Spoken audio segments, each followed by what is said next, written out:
Magandang hapon mga kabay. So ito po yung karugtong kanina sa repair ko na 39171 liter C. Ayan. Ayan po, nakasaksak po yun mga kabay. Pero nakalagay dito not function. Ayan. So, yan, nakasaksak yan mga kabay. Titesting natin. So wala talaga siya mga kabay. Kahit i-reverse mo pa. Ayan, wala po. So titingnan natin mga kabay kung bakit di siya gumana. So tara mga kabay, samahan nyo po ako. So yan mga kabay. Dating gawin pa rin, yan, titester natin yung cord kung bakit ayaw gumana. Ayan. Unahin muna natin yung cord. Ayan. So yan, buo yan mga kabay, yung tester ko, ayan, pumapalo po. So titester natin dito sa blue, wala. Sa brown, wala rin. Parang wala.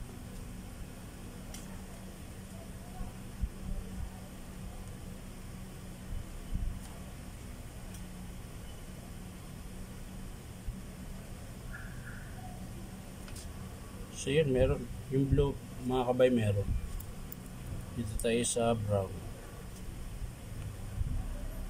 Meron din mga kabay. Yun. So buo yan mga kabay. Buo yung cord. So dito tayo sa field coil tayo. Ayan.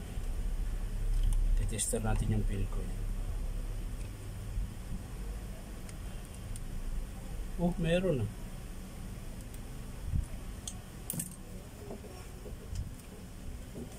Bakit ganun?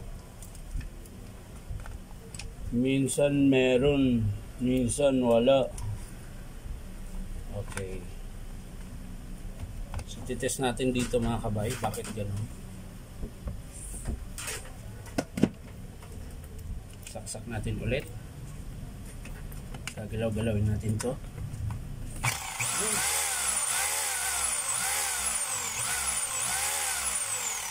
So isa lang ibig sabihin yan mga kabay. Ayan, papakita ko po sa inyo.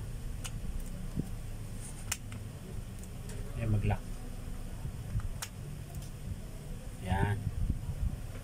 Papakita ko po sa inyo mga kabay. Ayan. Pag ginagalaw mo ito mga kabay,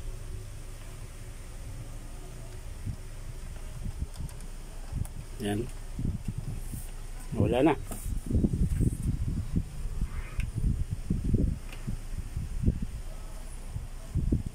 Yun. Pag ginagalaw ko yung cord, meron. Ayan.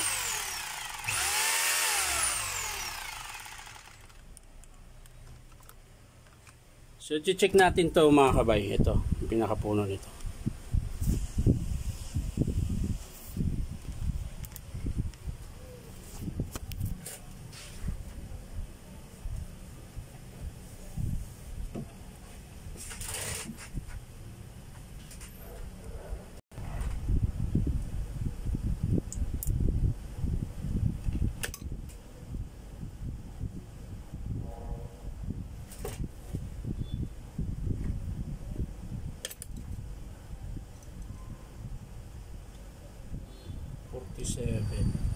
So yun mga kabay, na-trace ko na po.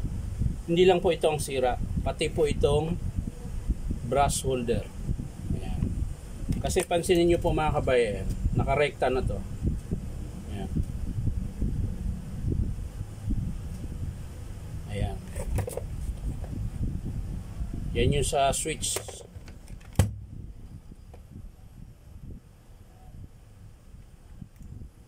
Ayan po mga kabay, meron.